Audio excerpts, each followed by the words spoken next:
Hello everyone, how's it going? Dr. Incompetent here, and let's play some Wizardry 8, shall we? I'm going to be playing the good old games version of Wizardry 8.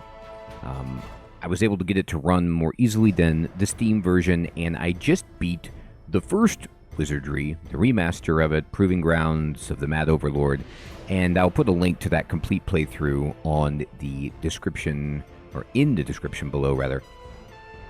And I have talked to some other Wizardry folk while I was playing the game and streaming it, and this seems to be one of the better sequels to Wizardry, and I kind of wanted to actually go right from 1 to 8 just to get a feel for the bookend situation of how they evolved this series over time. So, let's take a look at the intro.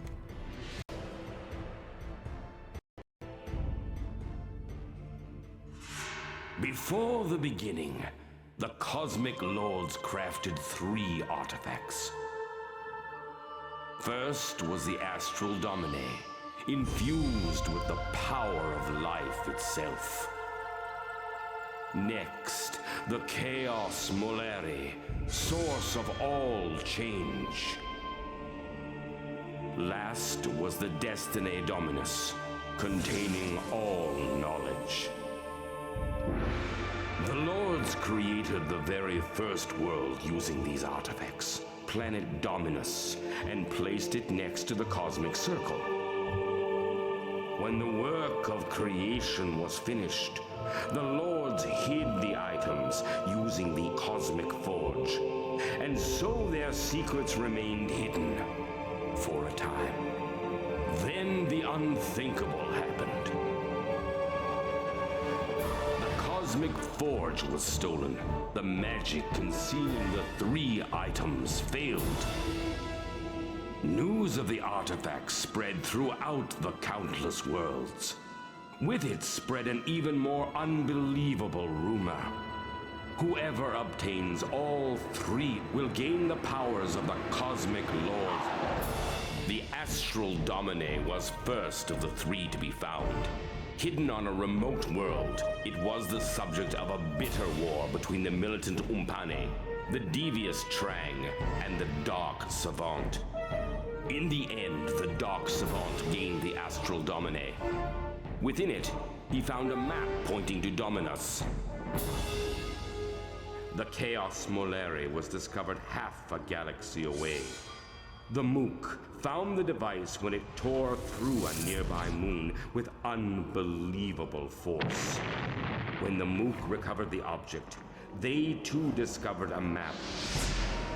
The Destiny Dominus collected dust in a remote monastery on Dominus for uncounted years. Its true powers concealed with magic writ by the Forge. But the Destiny Dominus is no longer there. A madman named Martin stole it, they say. And Martin has vanished. A new age is about to begin. A new page will be written in the Book of Fate. It is the time of the Ascension and the dawning of a new destiny. Who will prove worthy? Who will become Cosmic Lords themselves? Well, that was quite intense, and a great background. So, I mean, you talk about Wizardry 1,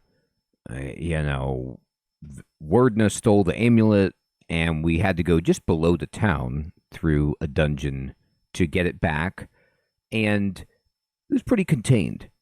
Wizardry 8 is like, we're going in space. There's aliens. There's bugs. There's the cosmic gods. I mean, the stakes, the scope, everything is grander in this one. So let's go ahead and start a new game. Gather your party. I will. I'm going to create a character. Okay, so profession and attributes. All right, so choose your profession, race, and gender. Then distribute your attribute point bonus. Bonus points per attribute, points remaining. Okay, So let's just say, what do I got here? I got fighter, lord, Valkyrie, Ranger, Samurai, Ninja, Monk, Rogue, Gadgeteer, Bard, Priest, Alchemist, Bishop, Psionic, Mage. Okay, so all of the principal races, except for just... Did I not see Pure Thief? Looks like there is no Thief. Oh, there's Rogue. Okay, so everything else is pretty much from the original game. Fighter, Lord, Samurai, Ninja, Rogue, Priest, Bishop, Mage, all present. And then we've got some fun ones. I have no idea what's good, what's not, but there's one thing I know. First of all, we're going to need a fighter. So we need somebody just to get hit. So a fighter is great. And let's see, what races are there? Okay. Hilarious. All right, so human, elf, dwarf, gnome, hobbit, halfling, maybe, from the first game. Those are all present. Now we're going fairy, lizard man, drakon, felper, radwolf, mook. Just awesome. Okay, I don't even know what is preferred, but let's say, like, okay, a dwarven fighter seems stout, right? And they have completely changed from the original game. Like, they're keeping the essence. There it appears to be an additional stat, which is senses, that they've added here. And this says, affects anything which relies upon a character's senses, such as initiative, sighting monsters, fighting, hitting items or secrets, scouting, mythology, psionics, and artifacts. Senses also affect some combat skills, such as close combat, critical strike, and dual weapons. Interesting. So it's like a perception stat. And I like this because in the first game, you had your thief, but detecting traps on a chest was iffy, and in the world was not possible at all. And you could just see the secret doors pretty much automatically, especially at the spell cast. So it looks like they've kind of outsourced that. So let's see about dwarves. These are their base attributes. They're strong. They have a lot of vitality. They're not the swiftest. They have good piety. Everything else is pretty reasonable. It says it makes them excellent priests. So they might actually... This might actually be a better class for our priest than... They do have dwarven damage resistance, though, which seems good. But let me see about some of the other races, then. Like, well, what about Lizard Man? What are you up to? Really strong. Lots of vitality. Oh, okay. The perfect fighter. Yeah, I was going to say, look at that. This looks better for fighter. Okay, so my instinct was dwarven fighter, but that's really good. Slow magic power recovery. Well, if we're just going to be a fighter, we don't have to worry about that. Okay, great. Yeah, make me a lizard man. And then, we can have a female lizard man. And that seems pretty good. So let's see. What is strength? What are we talking about here?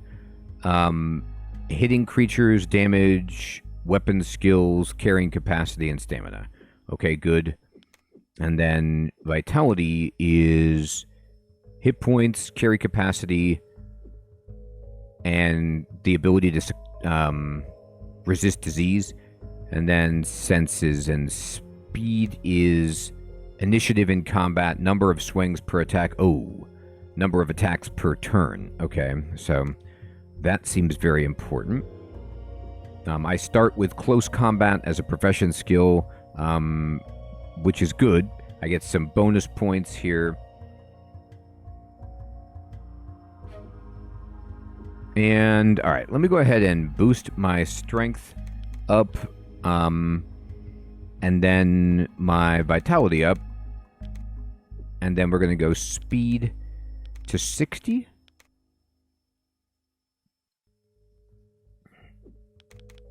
Vitality to 80.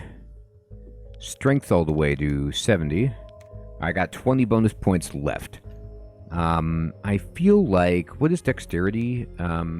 Chance to hit and penetrate with physical attacks. Number of physical attacks in combat with all weapon skills. Okay. Number of swings and number of attacks per turn. Alright, so dexterity also seems important, so I'll boost that up. And then with the remaining points, I'm actually just going to split them. No, I'm going to go all strength. Oh, I can't raise it anymore.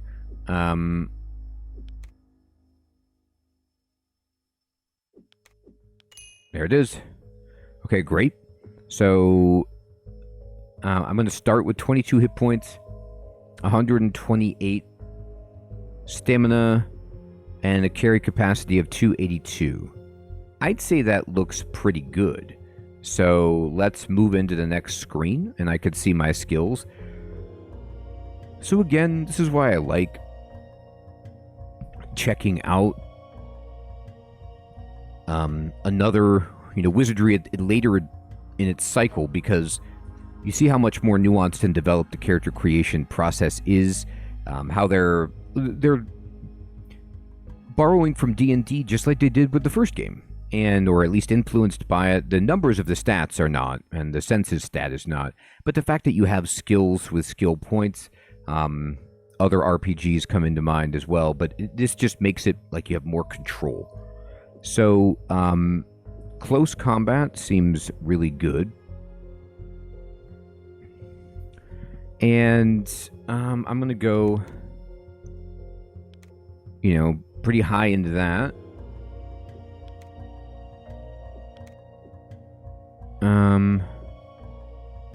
Sword, axe, and shield. So I'm going to mythology, communication, dual weapons, ranged combat. I'm going to boost close combat as much as I can. Sword, shield, sword, shield. Yeah, I'm just going to go full sword, shield, and close combat. Okay. And full name. Oh, I can change the portrait. Got a lot of choices here.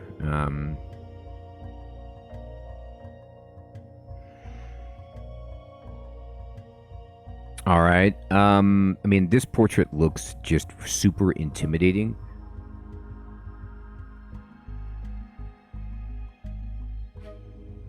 So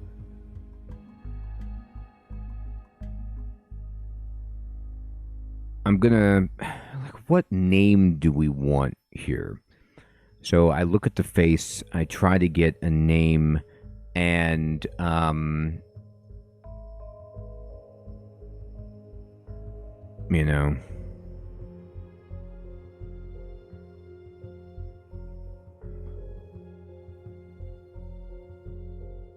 Frilly.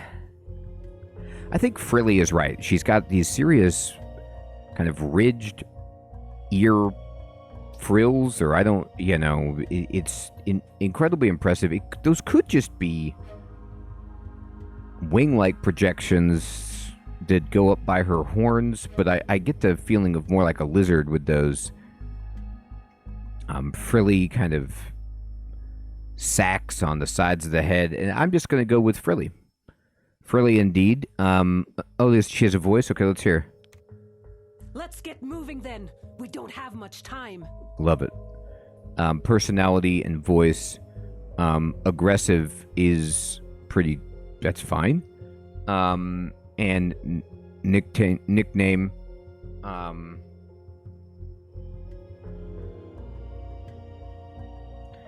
So... The fact that she would have a nickname when her full name is Frilly is pretty funny, but sure. It could be, what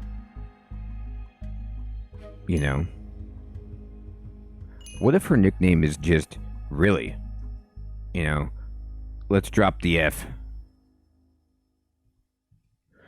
And I'm happy with this. Like, absolutely happy.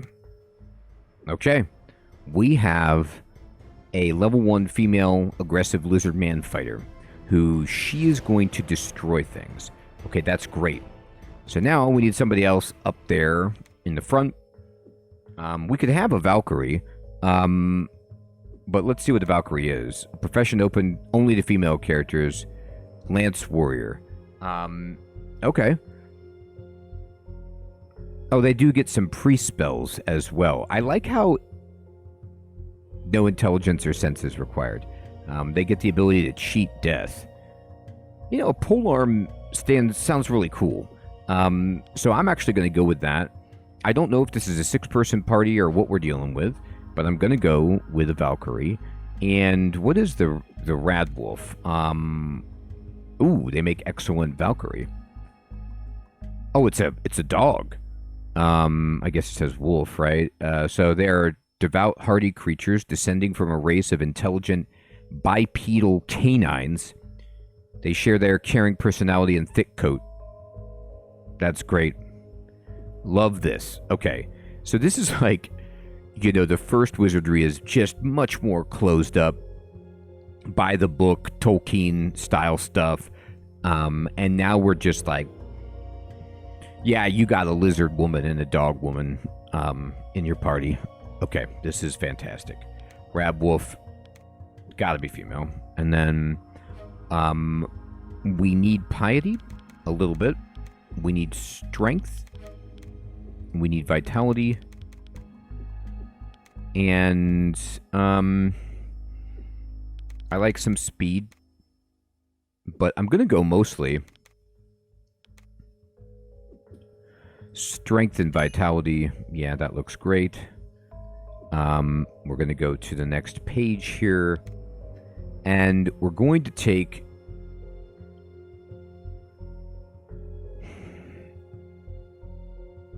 close combat.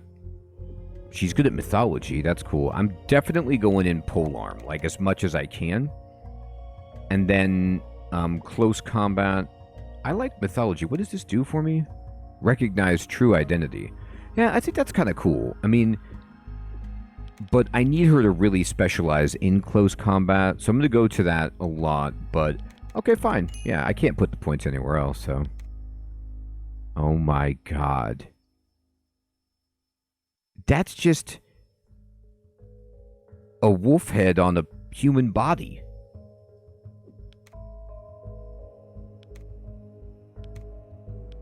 This is sweet.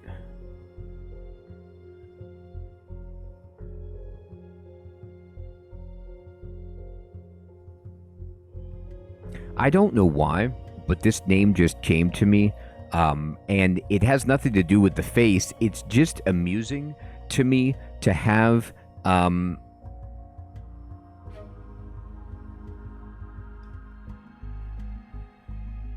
like a name like Joyce, like a standard, you know, like vanilla name like Joyce, and just but that's Joyce right there. She could be Joy. What's her voice sound like? Very well. Our enemies shall feel my wrath. That is exactly the voice I want with Joyce. And the face animation is unbelievable. Okay, sweet. By the way, I will tell you, for whatever it's worth, when I'm playing this game on PC, it is widescreen, so it's taking up my entire screen. But trying to capture this, for whatever reason, when it's capturing it in the aspect ratio that it was probably only available at the time. Like, widescreen was not accommodated for, and this is not a new enough game where you can really easily change the resolution. So if you were going to play it, just know that it would take up your full monitor, but when I'm trying to capture it, it puts it into that, you know, non-widescreen format.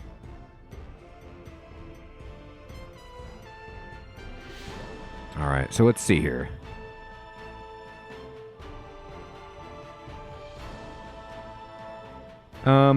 It does look like I'm going to have more. It also looks like down here you can import from Wizardry 7 to 8, which is awesome, but I don't have anybody, so we're going to create another character.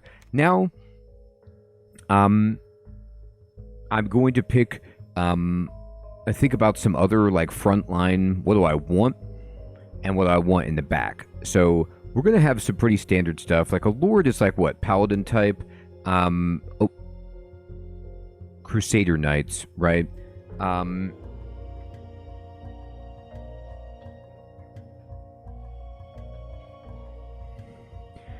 And this is a good one, but I've got the Valkyrie who, excuse me, is pretty much already doing that. So what about the Samurai, the Swordsman, and they do get mage level spells, which is okay. But I'd like to have a Samurai in the front. It's just cool. I like that they changed it so that, like, right away at the start of the game, you can just lock in whatever jobs you want, and you don't have to have crazy stats. You don't have to worry about, like, switching jobs or anything like that.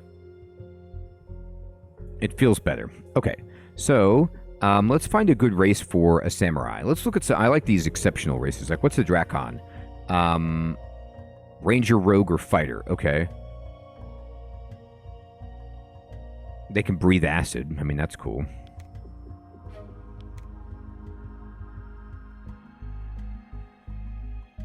So they're super smart, the fairies, for mages, psionics, alchemists, or ninjas and monks. You know what? I was going to go samurai. I forgot they have a monk. So the monk is... I love monks. And you could be samurai before. And they can get psionics. Oh, God, I'm going monk all day long. Yes, I love this. Okay, so we're going to go monk. I forgot about that. Got to have a monk. And then, what's the mook good at? Psionics, rangers, okay.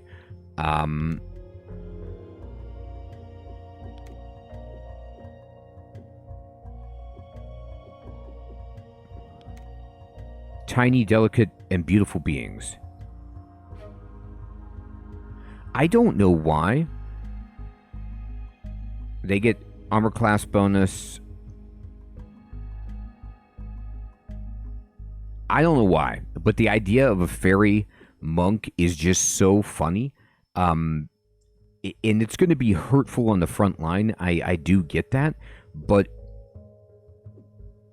I'm going to go, we got to go full on speed. Like, as much speed as they'll let me put in, and as much dexterity as they'll let me put in, that's what we're going. And then we're going to go, the rest is just going to probably be vitality. We might need some strength. There we go. There we go. So this could be a huge mistake, but I'm definitely having, like, a male fairy monk. Like, a pixie-ish, you know, sprite monk. Okay. So we go close combat. We go critical strike. And we go martial arts. I don't need any stealth. Come on now. That's not honorable. We're not doing that. That picture is amazing. Oh my God, I found it. This guy looks unbelievable. He looks a little chubby, a little old.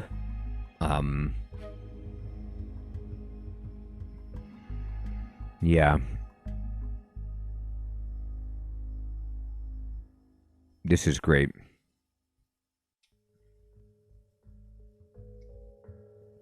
So, you know, we have a blue, kind of like the channel avatar, a bit, person, fairy. Let's see the voice laid back. Who can make the muddy water clear? Let the water be still, and it will become clear on its own. This is unbelievable. That is so good. Who can let the muddy water become clear? Right, I mean...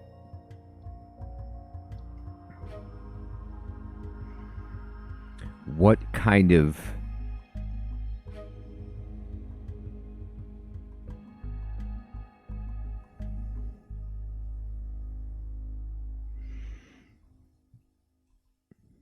So this is 10 Punch Tim. And he's going to take 10 punches.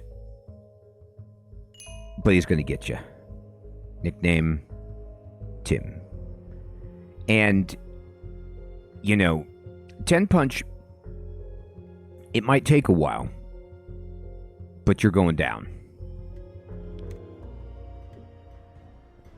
All right, now we've got the back line, and I have a very clear idea.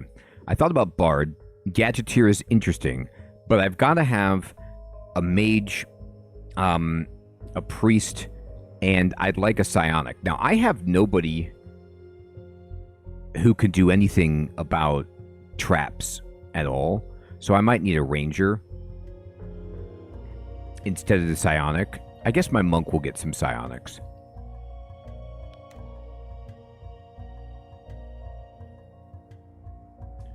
So they can read the mind.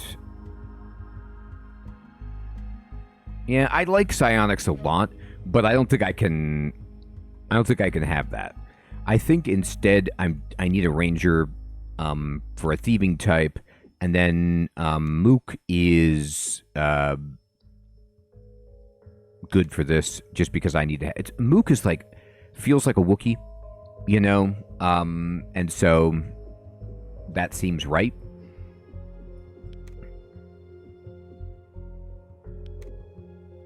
Mm-hmm.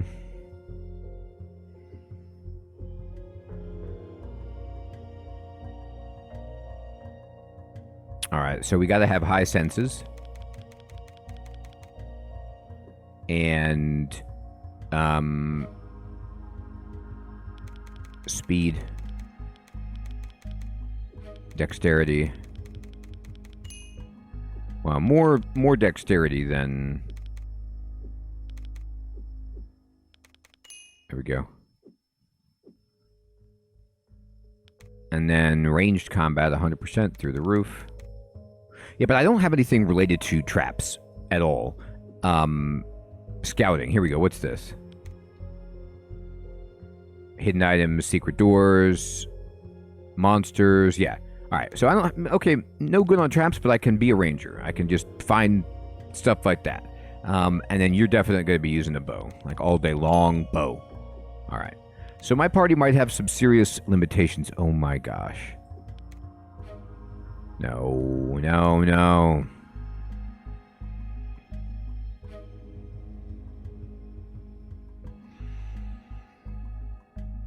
Mm-hmm.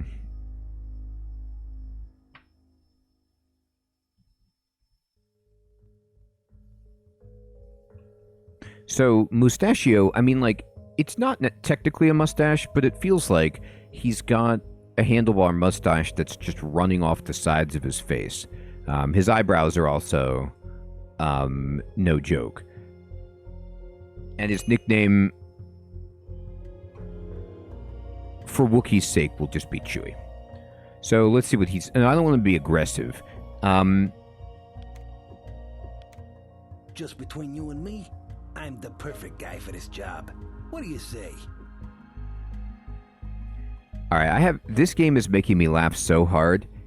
That voice, like, what am I, a mobster? Like, am I some, like, Italian thief? Just between you and me, I'm the perfect guy for this job.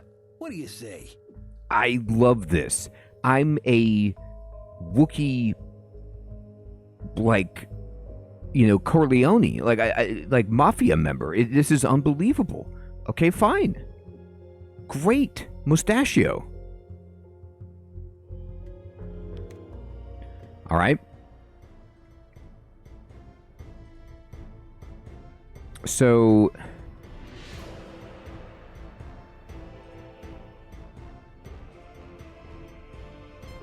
we're going to have some other characters, and we need to have... I just want a pure mage.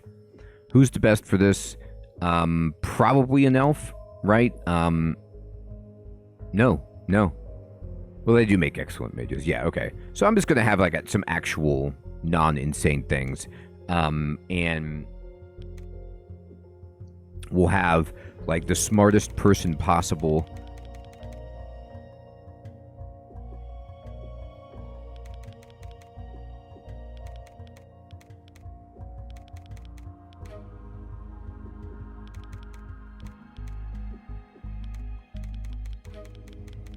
There we go. Oh.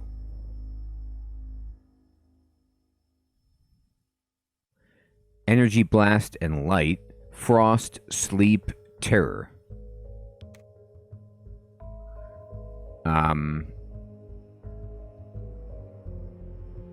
Wow, so I just get to pick spells. I'm gonna go with just some different damage spells. I'm fine with that. Well, how much does Energy Blast do? 1 to 7. 1 to 7. No, that's okay. I like it. And then you've got to be great at wizardry all day long. That's what you're here for. And then so I gave her like fire and water. Sure.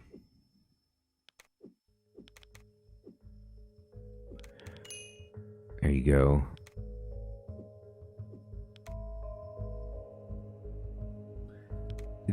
The extreme, like, comb over that she's got there is unbelievable. These pictures, like, these elven ears are disgusting. I don't know what happened here. But, okay.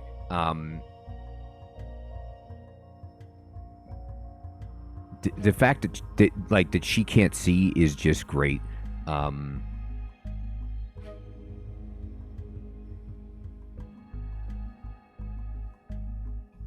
So this is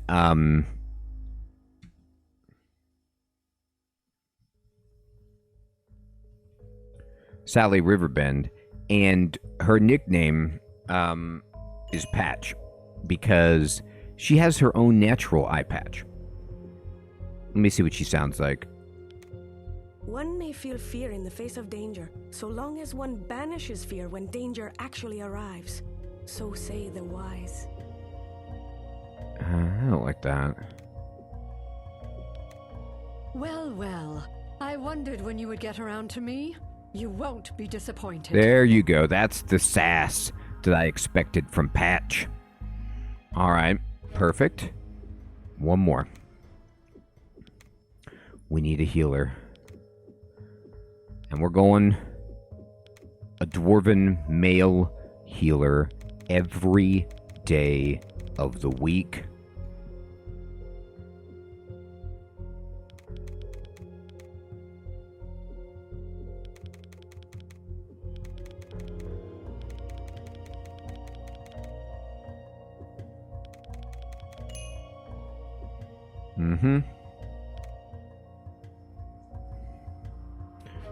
Heal, make wounds.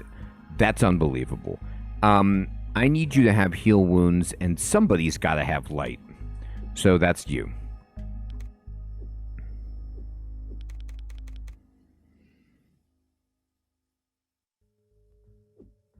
Yeah, you can be a good talker. We need somebody with communication, sure.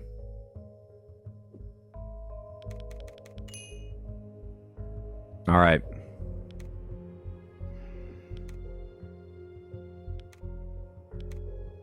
Oh, boy.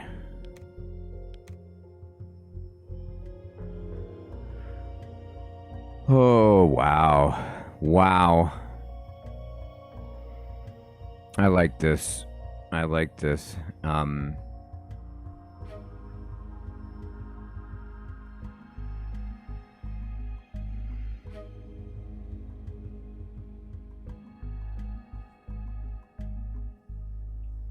So, Father Grits is going to be our name here.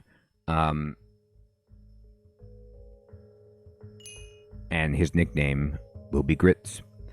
And what's your voice? Don't worry about a thing, friend. I'll take care of it for you. That is the kindly voice of Father Grits. We got it. All right, so we're going to go now, and I'm going to say, okay, really? You're in. Joy, you're in. Monk, you're in. Now, I don't know, do I need to, like, does it matter left and right? Like, who's in the front? I don't even know what's going on. Chewy, you're in. Grits, you're in. Patch, you're in. Done. We're going to go normal difficulty. I don't know what simplified NPC interaction means. We're not doing Iron Man. And we're going to go... Yeah. This is our first time. We can't get crazy. Grimpak the Mook hired you as an escort for a long voyage. He didn't say a word about where he was going or how long it would take. You were astonished to see such a huge metal ship. Grimpak must be a very great wizard to make such a thing sail. As soon as you entered, the ship set sail. That metal ship went straight up, making a sound like 1,000 angry dragons. Oh my. For a long time, you sailed through the endless night. Then, at last, Grimpak broke his long silence. The time has come to tell you the purpose of my trip. My fellow Mook have discovered an extremely unusual artifact.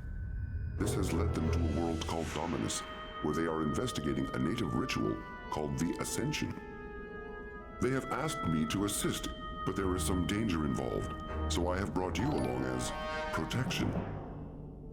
We will be landing shortly. Our descent may be a bit difficult. As you begin your descent, your craft comes under the baleful watch of the Dark Savant and his black ship. Master, we have detected a ship. I arrived too late to stop the others, but these intruders will never enter the circle! Oh my god. What should I do? Destroy them! What? The shock of the attack throws you to the deck. For a time, all is dark. Wow. Slowly, your senses return. You have washed up on a beach among the rest of the crash debris. It's a miracle that you're still alive, but your biggest challenge is still ahead of you. Your ship is gone. You're stranded on a strange world, and somewhere, far above, the Dark Savant awaits. You turn toward shore and plan your next move. Holy This smokes. unfortunate crash was most unexpected. Yet, opportunity often follows misfortune. We must be prepared to grasp it when it arrives. All right, Tim. I love that they pop out and talk. Okay, so here's my formation in the bottom right. And...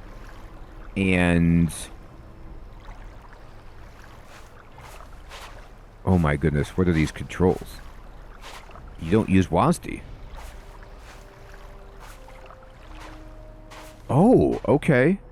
So this is no longer a grid-based game. This is like full-on, I'm walking around. Like a shooter, but why can't I use WASD? I can look with the numpad. Or hold right mouse. Can I change that? No, don't quit. I just... I was curious about if I could change the control scheme. Well... holy smokes, everybody. This is awesome. This is like, first of all, the game looks sweet, and I love the character creation. The storytelling is ridiculous. It's like Saturday morning cartoon insane, but I'm all here for it, and I am loving this. I can't wait to get us out of here, get back onto our spaceship, among other things, and see what this game is all about. So this is a good place for us to stop before we start exploring, now that we've kind of really set the stage for our adventure here in Wizardry 8. Everyone, I want to say thank you so much for watching. If you are a Wizardry 8 veteran and you have any tips or tricks, advice for a new player, I'd really appreciate it. And I'll check you in the next episode. Take care.